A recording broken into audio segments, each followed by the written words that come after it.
Praise be to the name of God. దేవునికి మహిమ కలుగుగాక. మీ అందరికీ ప్రభు నామములో శుభాలు చెల్లిస్తున్నాను. దేవుని వాక్యాన్ని మీకు అందించాలని, అందలి వెలుగు మీకు ప్రసరించాలనేది ఆశతో వాక్యమును బోధించడం జరుగుతుంది.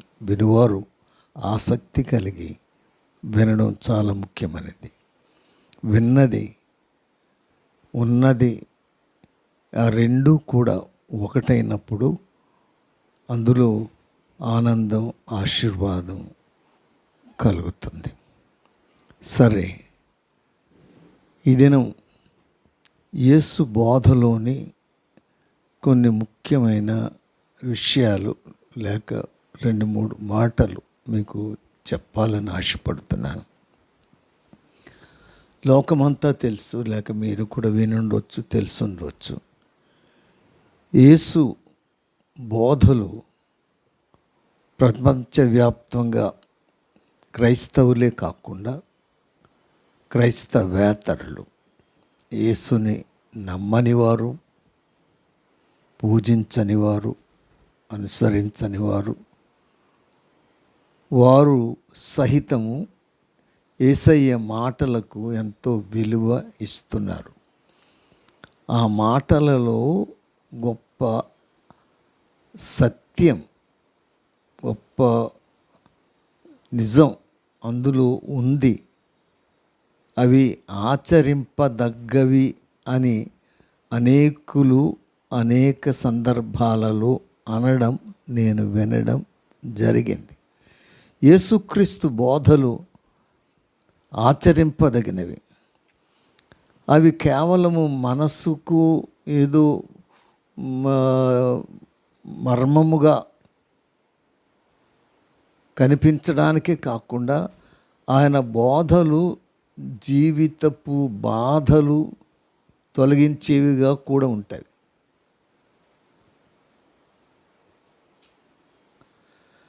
అందుచేత అందులోని కొన్ని మాటలు ఇది మీకు వినిపించాలని ఆశపడుతున్నాం.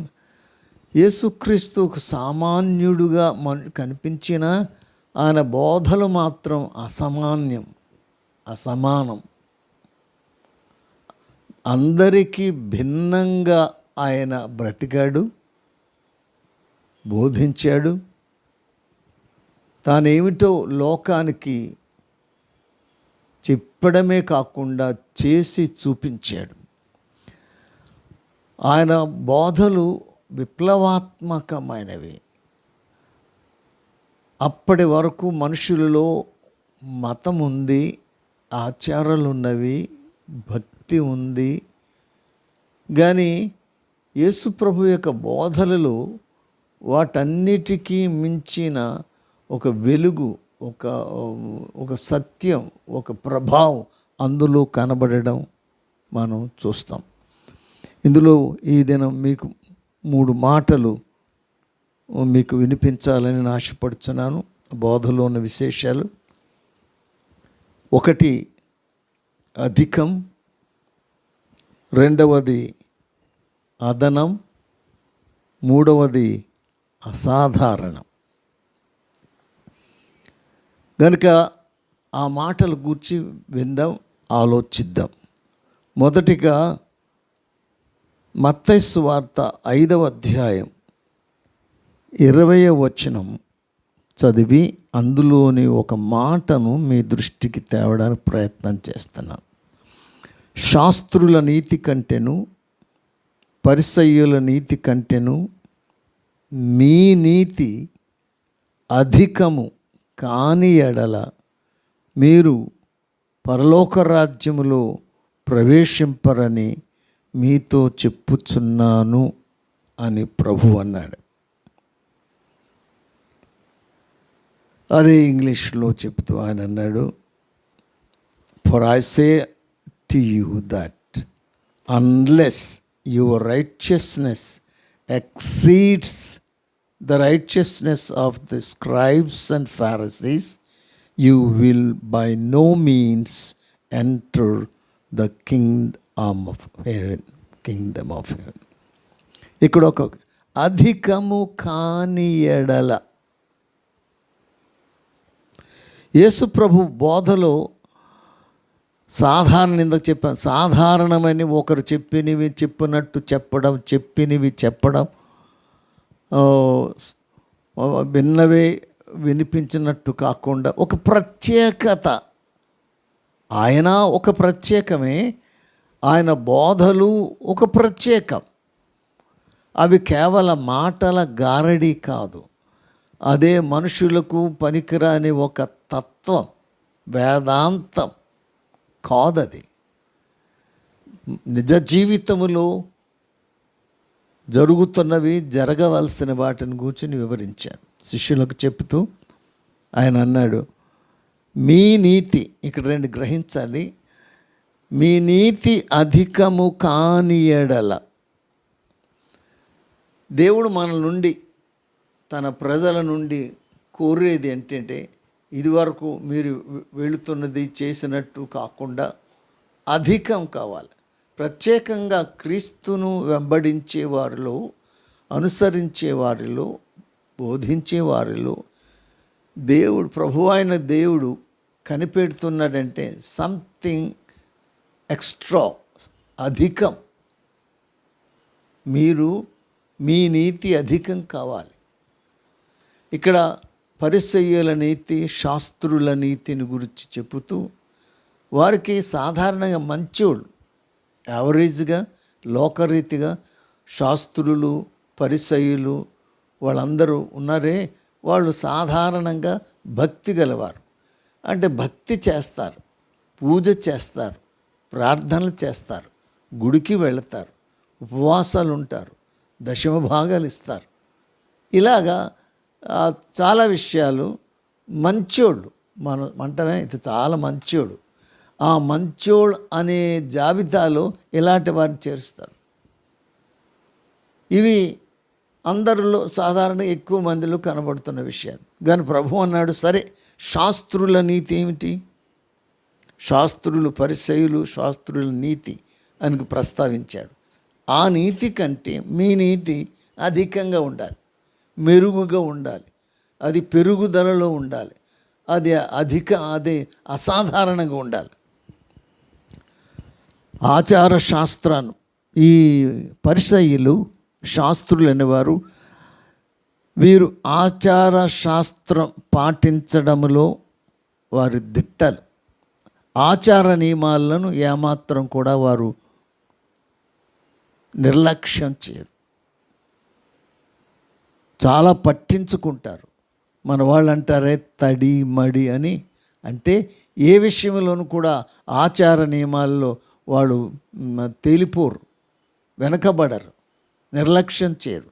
తూచా తప్పకుండా ధర్మం, శాస్త్రం చెప్పినట్టు, ఆచారం చెప్పినట్టు, పెద్దలు చెప్పినట్టు, అందరూ ఆ మతస్థులు లేక గ్రామస్తులు, ఆ ప్రజలు చేస్తున్న విధమంతటిని కూడా దేనిని నిర్లక్ష్యకుండా అంత పట్టింపుగా చేసేవారు.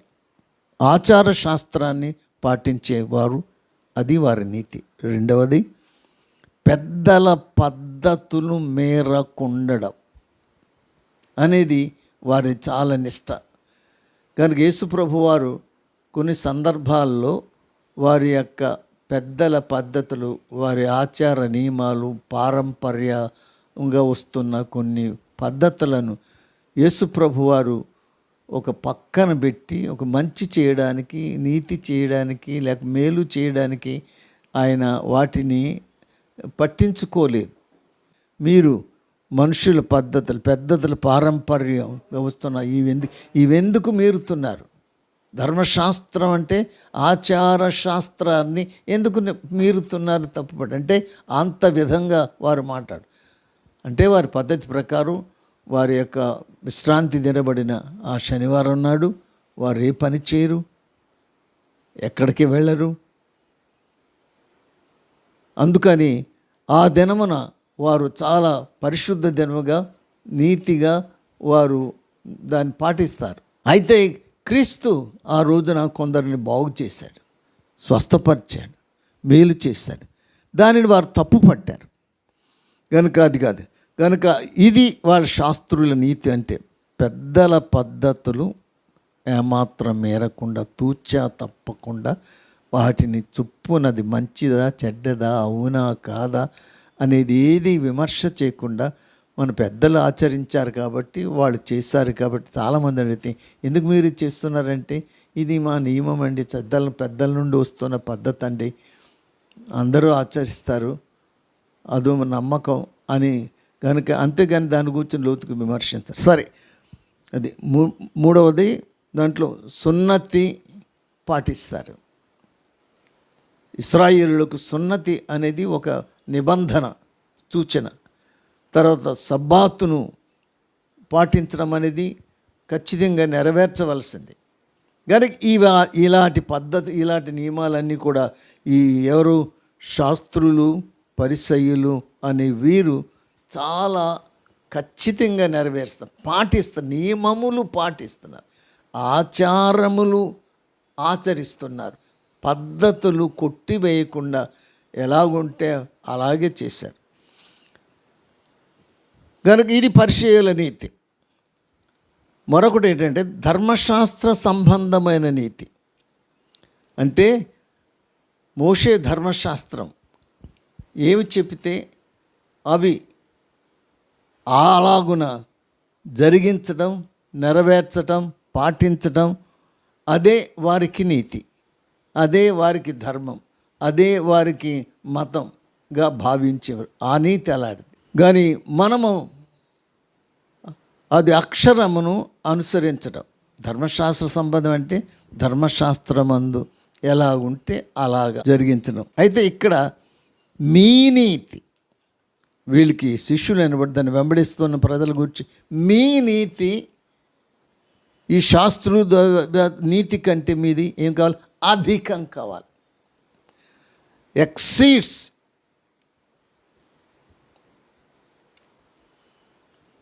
అభివృద్ధి చెందాలి, అభివృద్ధి విస్తరించాలి. సాధారణంగా మనం నలుగురితో పాటు అందరితో పాటు పోల్చుకుంటున్నాం, సరిపెట్టుకుంటున్నాం. చాలులే, వాళ్ళలాగా మనం ఉంటే చాలు, సాధారణంగా మారిపోతాయి. కానీ యేసు తన బోధలో తన ప్రజల యొద్ద నుండి అధికము, ఎక్స్ట్రా ఎక్స్పెక్ట్ చేస్తున్నాడు. మీ నీతి అధికము కాని ఎడల. కనుక దేవుని ప్రజలు, యేసు ప్రభు లోకానికి వచ్చి మీరు అలా ఉంటే సరిపోద్ది, ఇది చేసుకుంటే సరిపోద్ది, ఈ ఆచారం ఆచరిస్తారు, ఈ బోధించాడు, వారి నుంచి కోరాడు మీ నీతి అధికంగా. ఈనాటి దేవుని ప్రజల యొక్క నీతి నియమాలు, వారి జీవిత విధానము కూడా లోకులందరికంటే, అవిశ్వాసుల కంటే, అన్యుల కంటే, క్రైస్తవేతరుల కంటే, సామాన్య ప్రజల కంటే వీరు మెరుగుగా బతకాలి. వీరు మెరుగై అధికమైన, వీరి నీతి ఎక్కువగా ఉండాలి, తక్కువగా ఉండకూడదు. వారికంటే తక్కువ స్థాయిలో బతకకూడదు. మనం ఇతరుల, మా సామాన్యుల జీవితం కంటే క్రీస్తుని అనుసరించే ప్రజలు, మన స్టాండర్డ్, మన విధానం, జీవిత విధానం ఇతరుల కంటే మెరుగుగా ఉండాలి, అధికంగా ఉండాలి, ఎక్స్ట్రాగా ఉండాలి. What is that you are doing extra? అనేకులు అన్నారు, నీవు వాళ్ళతో చేసినట్టే మీరే చేసినప్పుడు మీరు ఎక్కువ చేసింది ఏంటి? మీరు చాలామంది అడుగుతారు, మీరు మాలాగే ఉంటున్నారు కదా, మీలో మాలాగే బతున్నారు, చాలామంది మీలో మేము చేసినట్టే చేస్తున్నారు, మాతో పాటే ఈ పని ఆ పని చేస్తున్నారు, పోరాడుతున్నారు, పోట్లాడుతున్నారు, తిట్టుకుంటున్నారు, కొడుతున్నారు, ఇవన్నీ చేస్తున్నారు. వాటిని మీరు మీలో మీ ప్రభువును వెంబడించిన వారిలో మేమేం ప్రత్యేకత ఏమి కనబట్టలేదు. మా పక్కన ఉన్నారు, వీళ్ళు ఉన్నారు, వాళ్ళు సామాన్యంగా ఉన్నారు, మాలాగానే ఉన్నారు, మాకంటే వారిలో ఎక్కువ అనేది ఏం కనబట్టలేదని ప్రజలు విమర్శిస్తున్నారు. యేసును వెంబడించిన వారిలో ఉన్న విశేషం ఏమిటి? వారిలో అదనంగా ప్రజలు చూస్తున్నది ఏమైనా ఉందా? అధికం కోరుతున్నాడు. మన నీతి అధికంగా ఉండాలి, యావరేజ్ మైండ్ కంటే, లోకుల కంటే. కనుక అధికం కాని ఎడల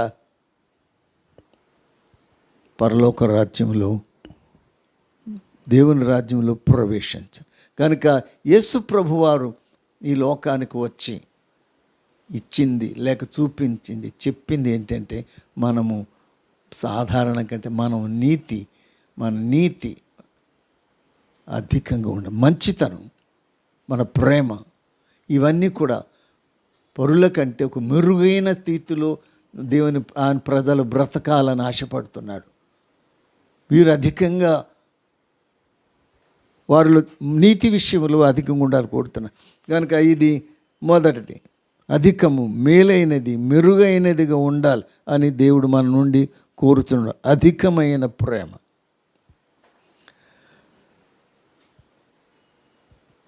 సౌలు దావీదు చేతికి చిక్కినప్పుడు దావీదును చంపకుండా వదిలేశాడు.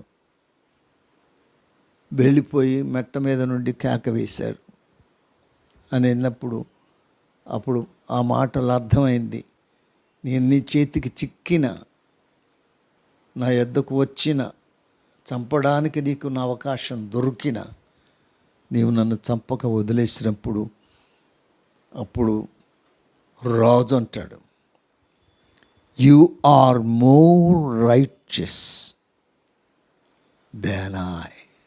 దావీదు, నీవు నాకంటే నీతిమంతుడు, నాకంటే నీతిమంతుడు అని రాజే దావీదుని గురించి పలికాడు.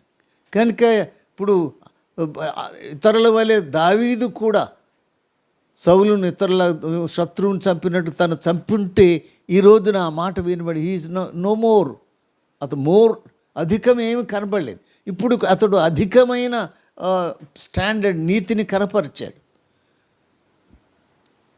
పగవాణ్ణి చంపడం పొరపాటు కాదు, శత్రువును వేటాడడం పొరపాటు కాదు, చంపివేయడు. కానీ శత్రువు చేతికి చిక్కినా కూడా అతనిని హింసించక చంపక వదిలేయడం అనేది ఇది అధికమైన నీతి. అందుకనే దావీదా, నీవు నాకంటే అధికమైన నీతి, అధికమైన యు ఆర్ మోర్. కనుక మనము యేసుక్రీస్తుకు బోధలోని విషయం మరొకసారి తన వెంటాడక ప్రభు చెప్పినట్టుగా మనతో చెప్పున్నాడు. మనం అధికము కాని ఎడల పరలోక రాజ్యంలో ప్రవేశించు. మన లోకుల వలె, ఇతరుల వలె, సామాన్యం జీవించి సామాన్య కార్యాలు సాదాగా అని బలహీనతలు, పొరపాట్లు, అవినీతి ఇవన్నీ అనుసరిస్తూ అందరిలాగానే మనం నడిస్తే మనకు తొందరలు తప్పవు, దేవునికి ఇష్టలం కావు, దేవుని రాజ్యానికి రాము.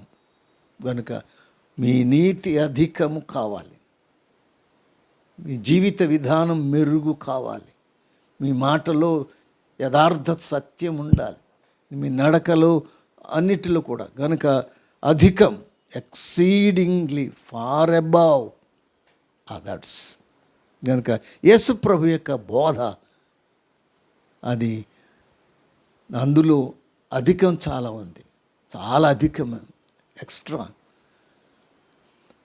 రెండో మాటను కూర్చొని ఆలోచన చేద్దాం. ఇది మరలా నేను 5:20 చదివాం ప్రస్తుతం. ఇప్పుడు మరలా 5వ అధ్యాయంలోనే 38 నుంచి 42 వరకు అక్కడ మరొక ప్రస్తావన మనం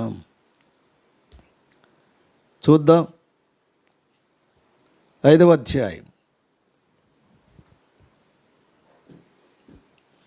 38 నుండి, కంటికి కన్ను పంటికి పళ్ళు అని చెప్పబడిన మాట మీరు విన్నారు కదా. నేను మీతో చెప్పున్నదేమనగా, దుష్టుని ఎదిరింపక నిన్ను కుడి చెంప మీద కొట్టు వాని వైపు ఎడమ చెంపను కూడా త్రిప్పుము. ఎవడైనా నీ మీద వ్యాజ్యం వేసి నీ అంగీ తీసుకొని నీ గోరుని ఎడల వానికి నీ పై వస్త్రం కూడా ఇచ్చివేయము. ఒకడు తన మైలు దూరం రమ్మని నిన్ను బలవంతం చేసిన ఎడల వానితో కూడా 2 మైళ్ళు వెళ్ళము. నిన్నడుగు వానికి ఇమ్ము, నిన్నప్పడుగు ఊరు వాని నుండి నీ ముఖము త్రిప్పు కొనకుము. ఇక్కడ ఈ మాటలలో బోధనలోని విషయం ఏంటంటే, సరే మేలు చేయడం, మంచి చేయడం, ఉపకారం చేయడం అనేది సహజమే. కానీ యేసు ప్రభువు చెప్పిన దాంట్లో ఒక మాట నాకు అనబడింది, లేక నాకు తెలిసింది. ఒకటి అధికం, కావాలి మీ నీతి. మన నీతి అధికం కావాలి, మెరుగు కావాలి, పెరగాలి, మించి అందరికీ స్థాయి మించి జీవించాలని చెప్పాడు. రెండవది, ఇక్కడ యేసు ప్రభు అదనపు పనులను గురించి చెప్పాడు. చేయవలసిందే చేయడం, ఇవ్వవలసిందే ఇవ్వడం సామాన్యం. కానీ దానికి మించి చేయవలసిన దానికంటే, అడిగిన దానికంటే, ఇవ్వవలసిన దానికంటే అదనంగా, ఇన్ ఎడిషన్, ఇక్కడ ఆల్సో కూడా అనే మాట రెండు మాటలు ఇందులో వాయబడి, కూడా 39వ వచనంలో ఎడమ చెంప కూడా త్రిప్పుము, 40వ వచనములో పై వస్త్రము కూడా ఇచ్చివేయము అనే ఈ మాటలు. అంటే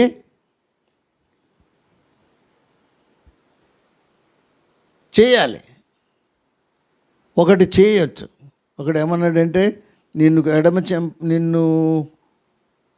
కుడి చెంప మీద కొట్టు వైపునకు ఎడమ చెంప కూడా తిప్పము. 1 మైలు రమ్మంటే 2వ మైలు పై వస్త్రం కూడా ఇచ్చివేము. 2వ మైలు, 3వది 11వ వచనం, 3వ వానితో కూడా 2 మైళ్ళు వెళ్ళమని చెప్పి. ఈ కూడా అనేది సాధారణంగా వెళ్ళవలసింది 1 మైలు రమ్మంటే మైలు వెళ్ళి సరిపోద్ది. కనుక యేసు ప్రభువులో ఉన్నది ఏంటంటే అదనంగా చేయమన్నాడు, అధికంగా చేయమన్నాడు, అదనంగా చేయమన్నాడు. చేయవలసింది చేయడమే కాకుండా, ఇవ్వవలసింది ఇవ్వడం కాకుండా, చెప్పవలసింది చెప్పడం కాకుండా, ఇక్కడ అధికంగా, అదనంగా చేయాలి. చేయనక్కరలేనిది కూడా చేయడం యేసు ప్రభు యొక్క బోధలో విశేషం. అంటే 2వ చెంప ఇవ్వక్కర్లేదు, 1 చెంప ఇస్తే చాలు, 1 మైలు వెళితే చాలు, 1 అంగి ఇస్తే చాలు. కానీ అది సరిపోద్ది. కానీ 2వది చేయక్కర్లేదు, తను వెళ్ళక్కర్లేదు. కానీ అయినా కూడా ఆయన అక్కడ చేయలక్కర్లేదు. కనుక ఈ దినమందు మనం చేయవలసిందే చేస్తున్నాం. చాలాసార్లు బైబిల్ కూడా నేను చేయవలసిందే చేశాను, మనం కూడా చేయవలసింది చేస్తున్నాం. కానీ దానికంటే ఎక్కువ ఏమైనా చేయడానికి ప్రయత్నించామా? ఎక్కువ చేయమన్నాడు. ఇందులో యొక్క ప్రభువు ప్రేమను, సహనమును, అంటే అసాధారణమైన ఈ 3 విషయాలు కూడా లోకానికి అర్థం కావు, లోకానికి చెప్పిన అక్కర్లేదంటారు. అది సబబు కాదు, అవసరత లేదు. నువ్వు 1 చెంప మీద కొట్టినప్పుడు ఊరుకుండడమే ఎక్కువ.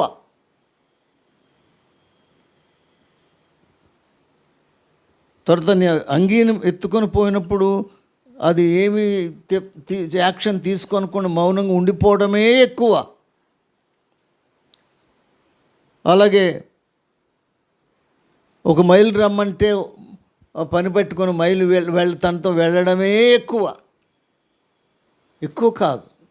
ఆయన అన్నాడు, ఇంకా చేయి, మరికొంచెం ఎక్కువ చేయి, అదనం.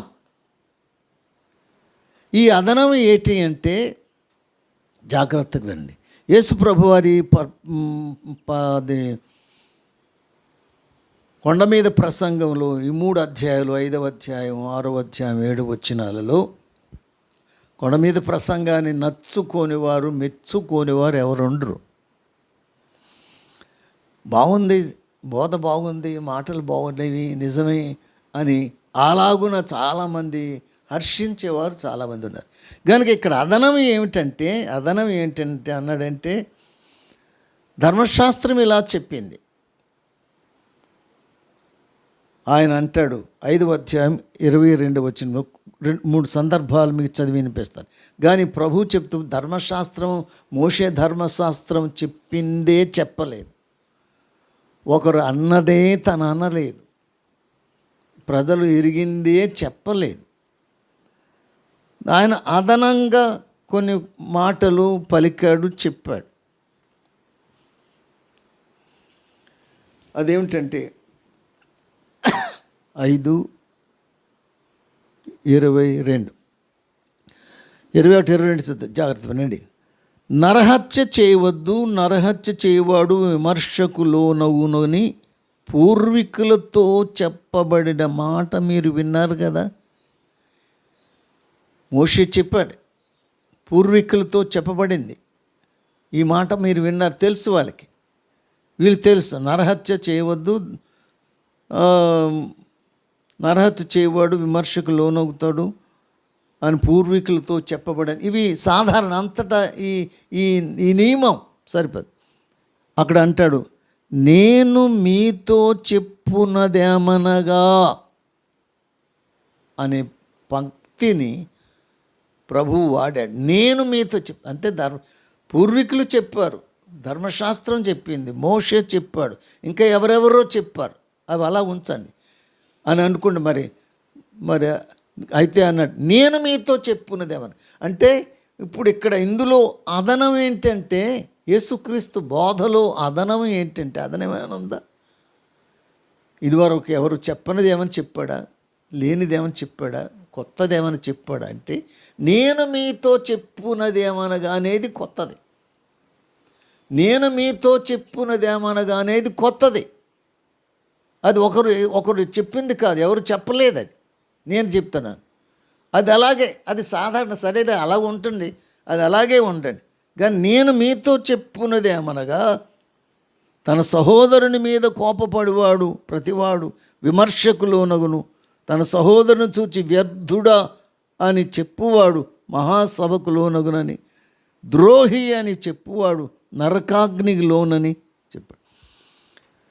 నరహత్య చేయవద్దు, హత్య చేయవద్దు అనే మాట వాళ్ళు విన్నారు, అందరూ అన్నారు, అందరూ అనుకుంటున్నదే. కానీ నేను చెప్పేది ఏమిటంటే, కేవలం నరహత్య చేయడమే కాదు, దాంతో సమానమైనది లేదా మరి దానికంటే ఎక్కువైనది ఏంటంటే కోపపడడం, వ్యర్థుడా అని చెప్పడం, ద్రోహి అని పిలవడం. ఈ 3 మాటలు ఉన్నాయే, అవి హత్య కంటే ఎక్కువైనవి. ఇవి కూడా హత్యతో సమానమైనవి. కానీ ఎవరు అనరు, అలాగని ద్రోహి అన్నందుకు హత్య నేరం మోపుతారా? కానీ యేసుక్రీస్తు బోధలో ఇది అదనం. ఫిజికల్గా ఒకరిని ప్రాణం తీయడం హత్య, నరహత్య. కానీ ఆ విధంగానే మరి ఎవరినైనా నిందించడం, హింసించడం, దూషించడం, వ్యర్థుడని అనడం, ద్రోహి అని పిలవడం, అనవసరముగా అకారణంగా కోపపడడం, ఈ 3 కూడా హత్యానేరముల వంటివని యేసుక్రీస్తు నొక్కి చెప్పాడు. అది అదనం. నేను మీతో చెప్పున్నదేమనగా అనేది అదనం. మరొకటి 28వ వచనం,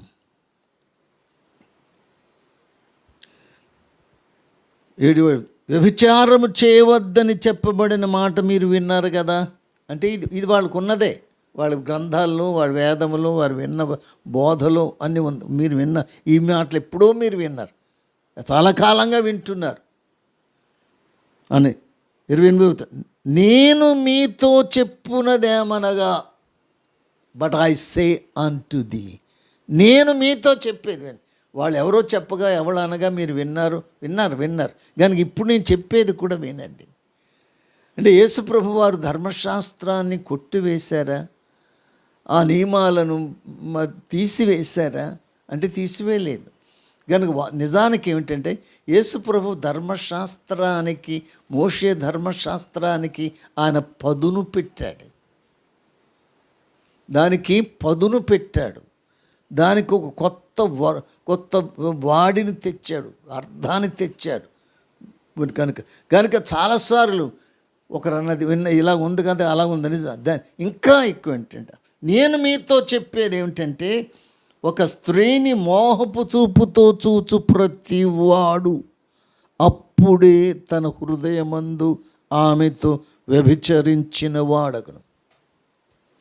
ఎవరనలేదు.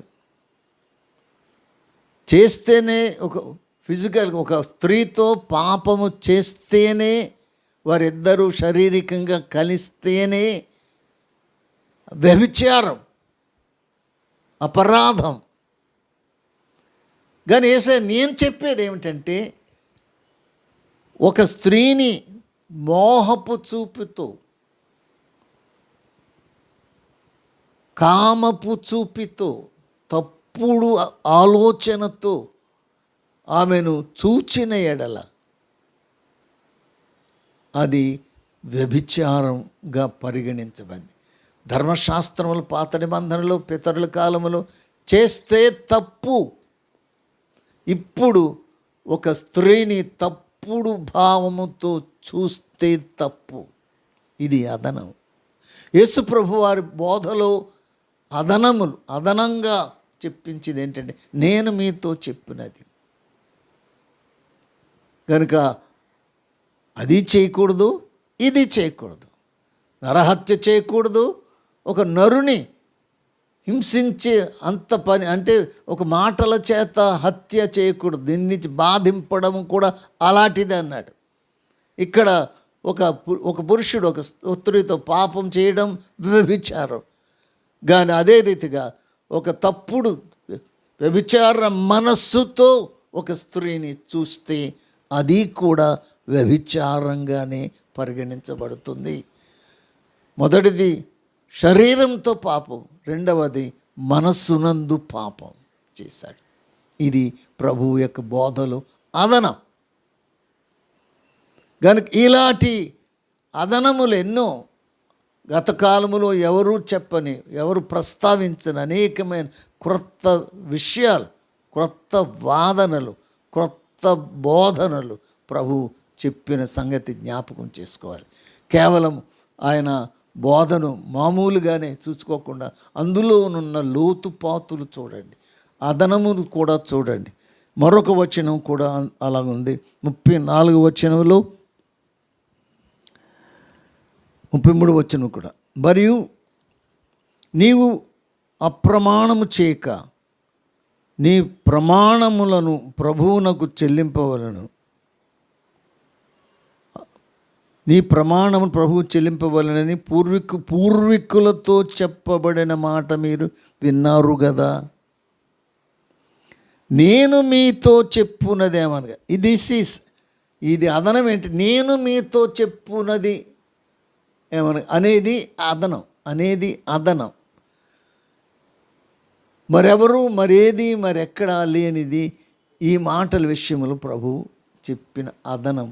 ఈ అదనములు కూడా ప్రజలు గుర్తించాలి, క్రైస్తవులు గుర్తించాలి, ప్రజలందరూ గుర్తించి యేసు ప్రభువు యొక్క బోధలో ఉన్న అదనం ఏంటి, ఆయన గొప్పతనం ఏంటి, విశేషం ఏమిటంటే ఇవన్నీ కూడా విశేషాలే. ఇవన్నీ కూడా అదనములు కూడా అదనంగా చేయమన్నాడు, అదనంగా ప్రేమించమన్నాడు, అదనంగా కొంత దూరం వెళ్ళమన్నాడు.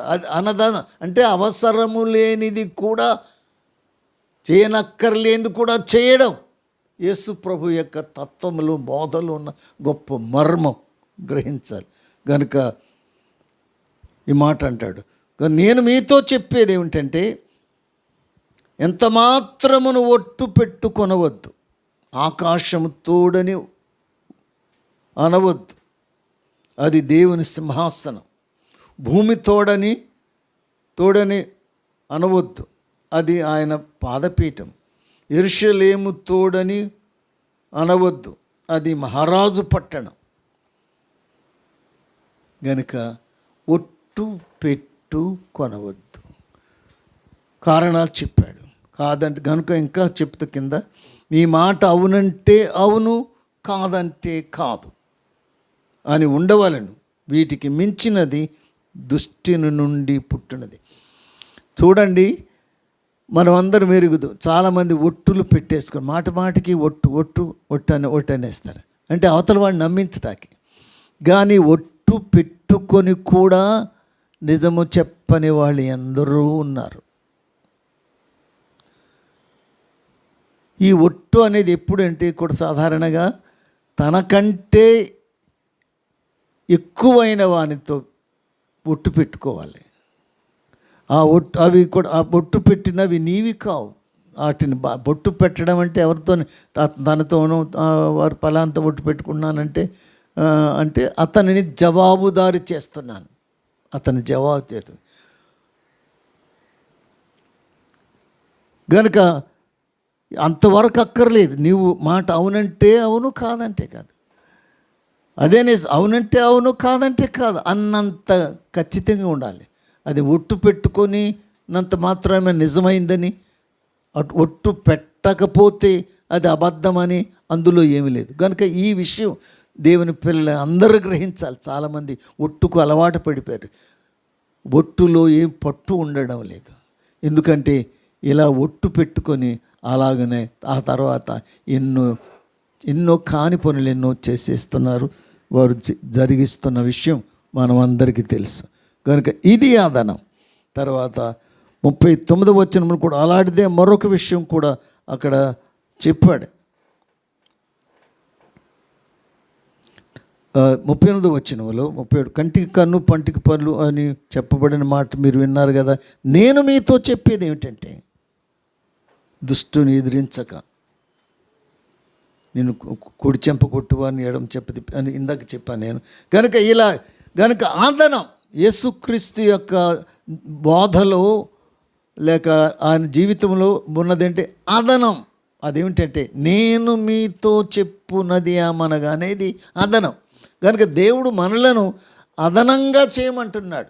ధర్మశాస్త్రం చెప్పిందే కాదు, ఒకళ్ళు బోధించిందే కాదు, ఉన్నప్పుడు నేర్చుకుంటున్నదే కాదు, ఒకరు అంటున్నదే కాదు, కానీ దానిని మించి జరిగించమని యేసయ్య మన నుండి, తన ప్రజల నుండి ఆయన కోరుతున్నాడు. ఇక ముందుది ఒకటి అధికం, మీ నీతి అధికము కావాలి, లేకపోతే మీరు పరలోక రాజ్యానికి చేరలేరు. రేవన్నాడు మీ క్రియలు లేక మీ పనులు, మీ విషయాలు ఈ అదనం ఏంటంటే నేను చెప్పేది అదనం. ఇవి కూడా పరిగణలోకి తీసుకోవాలి, వీటిని కూడా మీరు గుర్తు పెట్టుకోవాలి, ఇవి మీరు అనుసరించాలి, వీటిని మీరు గౌరవించాలి అని యేసుప్రభు వారు ఇదివరకు వారు విన్నదే కాకుండా, వారి వేదాలలో గ్రంథాలలో ఉన్నదే కాకుండా, వారి బోధకులు తల్లిదండ్రులు చెప్పినది కాకుండా నేను మీతో చెప్పినది మీరు గ్రహించాలి, అనుసరించాలి, ఆచరించాలి. ఇందులో చెప్పిన నిజం, దానికి క్రొత్త అర్థాలు చెప్పాడు. నరహత్యకు క్రొత్త అర్థం చెప్పాడు, వ్యభిచారానికి కొత్త అర్థం చెప్పాడు, ఒట్టుకు క్రొత్త అర్థాన్ని చెప్పాడు. కనుక ఈ క్రొత్త భావనలు అని కూడా ప్రజలు పరిగణలో తీసుకొని అనుసరించాలి.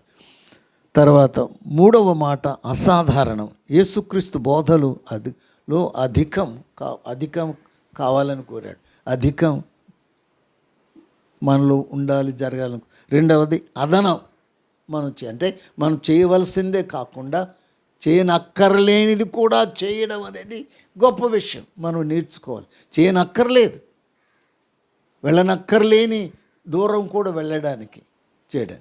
మూడవది యేసుక్రీస్తు యొక్క బోధలు అసాధారణం, అన్కామన్. 5వ అధ్యాయం 43 వచనంలో మనం ఆ విషయాలు కొంత చూడగలుగుతాం. అందులో ఎరిగింది ఏంటంటే 43 చదువుదాం. నీ పొరుగువాను ప్రేమించి నీ శత్రువును ద్వేషించుమని చెప్పబడిన మాట మీరు విన్నారు కదా. నేను మీతో చెప్పున్నదేమనగా మీరు పరలోకమందున్న మీ తండ్రికి కుమారులై ఉండునట్లు మీ శత్రువులను ప్రేమించుడి, మిమ్మును హింసించు వారి కొరకు ప్రార్థన చేయడి. ఇక్కడ 3 విషయాలు. ఒకటి అసాధారణం ఏంటి? సాధారణ పొరుగు అని శత్రువుని ద్వేషించమంటారు, సాధారణం, మామూలే. మరి అసాధారణం ఏంటి? యేసు ప్రభు యొక్క బోధలో అసాధారణం ఏంటి? క్రైస్తవ బిడ్డల్లో వారిలో కనబడవలసిన ఒక అసాధారణం ఏంటి? అన్కామన్ ఏంటి? అందరూ చేసినట్టు అందరూ ఉన్నట్టు మనము ఉంటే, మనము చేస్తే, మనము వారిలో ఒకరి వలె ఉంటే అందులో అసాధారణమే లేదు. ఇది క్రైస్తవుడు అనడానికి, లేక దేవుని బిడ్డ అనడానికి దాంట్లో ఏమి కనబడడం లేదు. కనుక 5వ అధ్యాయం 47 వచనంలో ఒక మాట అన్నాడు, మీ సహోదరులకు మాత్రము వందనము చేసిన ఎడల మీరు ఎక్కువ చేయుచున్నదేమి, అన్యజనులను అలాగు చేయుచున్నారు కదా. యేసుప్రభు వారి బోధలో కంపారిజన్ వచ్చింది. మీరు ఎక్కువ చేయుచున్నది ఏంటి? దేవుని బిడ్డలుగా, దేవుని ఎరిగిన వారుగా, నీతి దేవుని అనుసరించేవారుగా, ఒక చెప్పేటప్పుడు భక్తి, క్రైస్తవ భక్తి కలిగిన వారుగా ఉన్నప్పుడు మీరు ఎక్కువ చేస్తున్నదేంటి అంటే, అందరూ చేస్తున్నదే చేస్తున్నామా? అందరూ చెప్పినట్టే చెప్తున్నామా? అందరూ ఉన్నట్టే ఉంటున్నామా? అందరూ ఒట్టు పెట్టుకున్నట్టే పెట్టుకుంటున్నామా? అందరూ తిట్టుకు తిట్టు, దెబ్బకు దెబ్బ అన్నట్టుగా అలాగనే మనం ఉన్నామా? మీరు ఎక్కువ చేస్తున్నది ఏమిటి అని ప్రశ్నించాడు. మీరు ఎక్కువ చేస్తున్నది ఏంటి అని 3 ప్రశ్నలు ఇక్కడ సంధించాడు. ఏమిటంటే 46వ వచనం, మిమ్మును ప్రేమించు వారినే ప్రేమించిన ఎడల, మిమ్మును ప్రేమించు వారినే ప్రేమించిన ఎడల మీకు ఏమి ఫలము కలుగును, మీకేమి మెప్పు కలుగునన్నాడు. ఇది సాధారణం. మీరు ప్రేమించిన వారినే ప్రేమించడం అనేది సాధారణం. కానీ మనల్ని ప్రేమించని వారిని కూడా, మనల్ని ద్వేషించిన వారిని కూడా, మనకు పరశత్రువులైన వారిని కూడా మనం ప్రేమించగలిగితే ఇది అసాధారణం. ఇదేమిటి? యేసు ప్రభుని అన్నాడు, మనం అన్నాం ఏమిటి ఆయన కొట్టుతున్న వారిని, సిలువ వేయుచున్న వారిని, బాధ పెట్టుచున్న వారిని కొరకు ఆయనను క్షమించమని అడిగితే, ప్రార్థిస్తే, ఇదేమిటి? నేను తిడుతున్నారయ్యా, నేను కొడుతున్నారా, నేను మీద నిందలు వేస్తున్నారయ్యా, నేను బాధ పెడుతున్నారయ్యా, అలాంటి వారిని పోనీ మేల్చేపని ఊరుకుంటారు. కానీ అలా కాదు, నువ్వు అదనంగా వారిని దీవిస్తున్నావు, వారికి కనికరం కలగజేస్తున్నావు అని చెప్తాడు. కనుక నువ్వు ప్రేమించిన వారిని ప్రేమించిన మీకేం ఫలం? ఏం ఫలం రాదు. ఇందులో ఎక్కువేం కాదు. కనుక దేవుడు మన నుండి ఎక్కువ ఎక్స్పెక్ట్ చేస్తున్నాడు.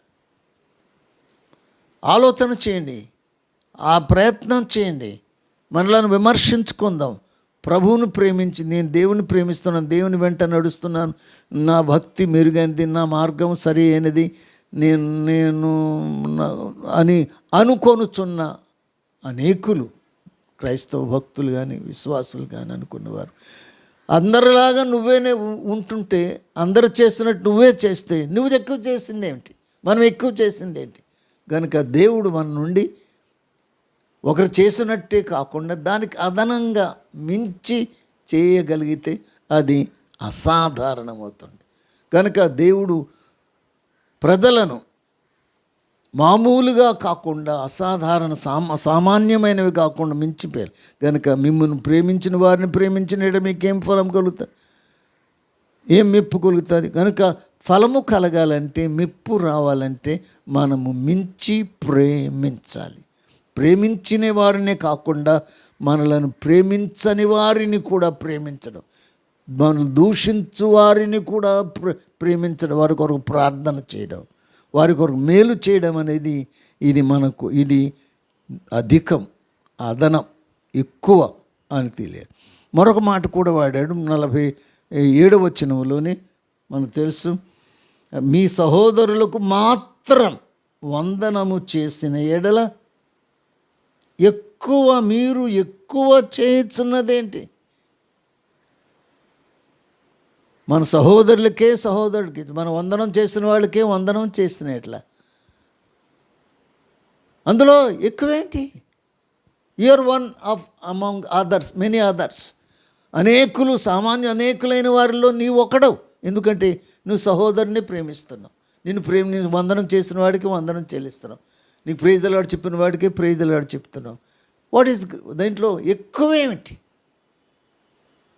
ఈ మాటలు ఒకవేళ ప్రభు మనల్ని అడిగితే, మరి ఎవరైనా అడిగితే మీరు ఎక్కువ ఏం చేశారు? లోకం అడగవచ్చు, మన చుట్టూవారు అడగవచ్చు, మన స్నేహితులు అడగవచ్చు, మనల్ని గమనిస్తున్న వాళ్ళు అడగవచ్చు, మనం విమర్శిస్తే వారు అడగవచ్చు. అందరు చేసినట్టే మీరు చేస్తున్నారు. మీ వాళ్ళనే ప్రేమించారు, మీ వెంట ఉన్న వాళ్ళని ప్రేమించారు, దగ్గర వాళ్ళని ప్రేమించారు.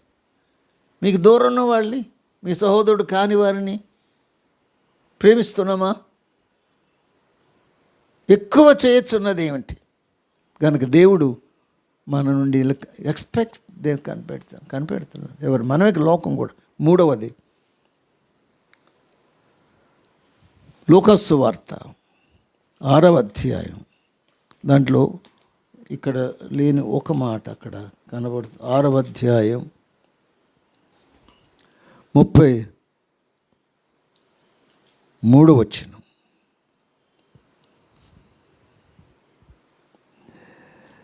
మీరు మేలు చేయువారికే మేలు చేసిన ఎడల, మేలు చేయువారికే మేలు చేసిన ఎడల నీకేమి మెప్పు కలుగును? పాపులును అలాగే చేదురు కదా. మీరెవరి యొద్ద మరలా పుచ్చుకోను. కనుక ఇందులో మనం ఆలోచిస్తున్నాం అసాధారణ. కనుక ఇవన్నీ అసాధారణం.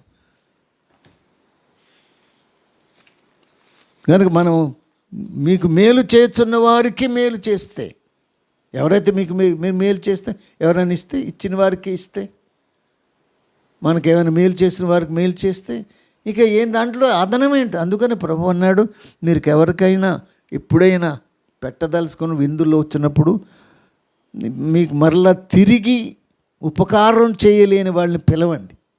దరిద్రుల్ని, బాధితులను, భిక్షగాళ్ళని వాళ్ళకి పెట్టండి. ఎందుకంటే వారు మరలా తిరిగి మీకేమీ చేయలేరు కాబట్టి మీ ఫలం అధికమవుతుంది. ఒకవేళ మరలా మిమ్మల్ని మరలా పిలిచి మీకు భోజనం పెట్టగలిగి, మిమ్మల్ని మరలా పిలిచి మీకు బట్టలు పెట్టగలిగి, వాళ్ళు చేసినట్టు ఒకరికి మీరు ఏదో చేస్తారో మరలా మీకు తిరిగి వాళ్ళు చేసినప్పుడు దాంట్లో గొప్ప ఏం లేదు, అయిపోయింది, ఈక్వల్ అయిపోయింది, సమానం అయిపోయింది, నథింగ్ రిమైన్స్, ఏమీ లేదు. కనుక మేలు చేస్తున్న వారికి మేలు చేసినట్లే మీకేమి మెప్పు గొప్ప. ఇందులో గొప్ప ఏమిటి? ఫలం ఏమిటి? మెప్పు ఏమిటి? ఎక్కువ ఏమిటి? కనుక ఈ అసాధారణమైన వాటిని గురించి ప్రభు ప్రస్తావించాడు. ఈ విషయంలో మనమందరము కూడా ఆలోచన చేసి ఒక్కసారి యేసుక్రీస్తు యొక్క బోధలోనున్న భేదాన్ని అర్థం చేసుకోవడం ప్రయత్నం చేయండి. ఇవి కేవలం పైన మనం చదివి చెప్పడానికి బాగున్నాయి, వినడానికి బాగున్నాయి, అనడానికి బాగున్నాయి అనుకోనకుండా ఈ మాటల్లోని లోతును, ఆంతర్యాన్ని, క్రీస్తు యొక్క ఎక్స్పెక్టేషన్ని, ఇవన్నీ మనకు ఎందుకు చెప్పాడంటే మనం కూడా ఈ విధంగా పరివర్తన చెంది, ఒకవేళ మనం వీటికి దూరంగా ఉంటే వీటిని అమలు చేయడానికి, ప్రాక్టీస్ చేయడానికి ప్రయత్నం చేద్దాం. మీ నీతి అధికంగా కావాలి. ఈ రోజున మన నీతి విషయంలో, మన నైతిక విలువలు ఇతరుల కంటే, లోకుల కంటే అధికంగా ఉన్నాయా? దానికంటే తీసిపోయాయా? తగ్గిపోయాయా? స్టాండర్డ్ పడిపోయిందా? ఆలోచన చేయండి. పరిసయ్యుల నీతి కంటే, ఒకరి నీతి కంటే, మనం అనుకున్న ఇతరుల యొక్క, మతస్థుల యొక్క వారి నీతి వారికంటే అధికం కావాలి. పరిసయ్యుల నీతి కంటే అది కావాలి, చేయాలనుకోండి. రెండవది అదనం. ప్రభువు చెప్పాడు, అదనం చెప్పాడు, అదనంగా చెప్పాడు. అవేమిటంటే నేను మీతో చెప్పింది అదనం. ఈ అదనం కార్యాలను అదనంగా చేయమని చెప్పిన పదులను కూడా, ఇవి కూడా మొదటివి నిజమే, వాటికి తోడు అదనం ఏంటంటే ఇవి కూడా చేసిన ఎడల మనం మేలు పొందుతాం, జీవం పొందుతాం. మన జీవితంలో ఒక కొత్తదనం సంతరించుకుంటుంది, ఒక శక్తి మనలను ఆవరిస్తుంది. మన బ్రతుకులో ఒక అధికం అనేది ఏదో కొంత కనబడుతుంది. అదనం కూడా మనం చేయవలసినవి మనం చేయవలసింది చేయడమే గొప్ప మంచిది. కానీ దానికి మించి అదనంగా ఏమైనా చేస్తున్నామా, అదనంగా ఇస్తున్నామా? ఉదాహరణ చెప్తే, మనం ఇవ్వవలసిన భాగములు ఇస్తే అందులో విశేషం ఏమీ లేదు. అది కాకుండా అదనంగా ఏమైనా ఇస్తే, అధికంగా ఏమిస్తే, దేర్ ఇస్ అక్కడ చెప్పడానికి అనడానికి ఒక సంథింగ్ అదర్. అందరిన ఇచ్చినట్టు ఇస్తే కామన్, కానీ దానికి మించి ఏమని ఇస్తే అది అన్కామన్. యేసు ప్రభువు అదనం, ఇన్ ఎడిషన్ టు చేయడం. మూడవది అసాధారణం, అంటే ఒకరు చేసినట్టే చేయడం కాకుండా దానికంటే ఎక్కువ చేయడం, ఫలము ఎక్కువ చేసింది కనుక ఈ మాటలు మరలా జ్ఞాపకం చేసుకోండి. మిమ్మల్ని ప్రేమించిన వారిని ప్రేమిస్తే మీకేం ఫలమేంటి? ఫలము లేని పని ఎందుకే? మెప్పురాని పని ఎందుకు? కనుక ఇలా చేస్తే, మామూలుగా చేస్తే అందులో మెప్పు రాదు, ఫలము రాదు. కానీ ఇది మనం చేసిన అందులో ఫలం ఎక్కువ ఉంటుంది. అలాగే ఎక్కువ చేద్దాం, గొప్ప కలిగింది. మీకు మేలు చేస్తున్న వారికి మేలు చేసినట్లు మీకేమి మెప్పు, మీకేమి గొప్ప, ఏమి ఎక్కువ అని మాటలు ఎరిగి ఇవి ఉన్నాయా? మనం ఎక్కువ ఏమైనా చేస్తున్నామా? అదనంగా ఏమైనా చేస్తున్నామా? అధికంగా ఏం చేస్తున్నావా? ఒకరి వలే చేస్తున్నామా? లేక ఒకరికంటే అది కూడా దానికంటే కూడా తక్కువ చేస్తున్నామా? లేక వాటికంటే ప్రభు చెప్పిన మాటలను పక్కన పెట్టామా? దాని జోలికి వెళ్ళడం లేదా? నా ధర్మశాస్త్రం ఒకరు చెప్పింది మీరు విన్నదే దానికే కట్టుబడి ఉన్నారా? యేసుప్రభు నేను చెప్పినది అన్న మాటకి ఏమైనా మనం చెవులు ఒగ్గుతున్నామా, పట్టించుకుంటున్నామా? దానిని ఆచరించడానికి, అనుసరించడానికి, ప్రాక్టీస్ చేయడానికి ఏమైనా నిజంగా ప్రయత్నిస్తున్నామా లేదా? అలా చేయాలని ప్రభు కోరుతున్నాడు. అందుకే మనకు చెప్పాడు, ప్రత్యేకంగా యేసుక్రీస్తుని ప్రేమించేవారు, యేసుక్రీస్తుని అనుసరించేవారు, బైబిల్ని చదివేవారు, బైబిల్ని బోధించేవారు, బైబిల్ని వినేవారు, నేర్చుకునేవారు, గొప్పదని మెచ్చుకొనేవారు ఈ బైబిల్ బోధలను, యేసుక్రీస్తు యొక్క బోధలలో ఉన్న విశిష్టతను గమనించి అలాగును నడుచుకొని మెరుగైన వారంగా, దేవునికి ఇష్టలైన వారుగా, పరలోక రాజ్యములో ప్రవేశానికి అర్హులంగా జీవించడానికి ప్రయత్నం చేద్దాం. దేవుడి మాటలు మన వినికిడిలో దీవించుగాక. దగల తండ్రి, నీకు వందనాలు. ఈ దినమందు నీ వాక్యాన్ని ధ్యానం చేశావు. నువ్వు చెప్పిన బోధలను ప్రభువా పదే మా తండ్రి దాని గురించి మా తండ్రి ఆలోచించాం. అవును, నీ జీవితం గొప్ప విశిష్టమైనది. నీవు అందరిలో ఒకడివాడు కాదు, నీవు ప్రత్యేకమైనవాడు. నీ బోధలు సాధారణమైనవి కాదు, అసాధారణమైనవి. నీవు మా నుండి కోరిన మీ నీతి అధికము కావాలని కోరావు. అధికము క్రైస్తవునిలో నీ పిల్లల్లో అధికముగా చూడాలనుకున్నదే ప్రజల్లో కనబడ్డ వారి నీతి అధికం పెంచుకోవడానికి, నాయన వారిలో ప్రభు స్థిరముగా ఉంచుకోవడానికి, మెరుగైన జీవితాన్ని జీవించడానికి ప్రతి వారికి కావాల్సిన కృప దయచేయండి. అలాగే అదనంగా చేయమని కోరా ప్రభు. దీనికంటే మించి చేయమన్నది అది నీతో చెప్పినది, మీరు చెప్పినది, దాంట్లో ఉన్న ఆ యొక్క విలువలను మేము పాటించడానికి సహాయం చేయండి.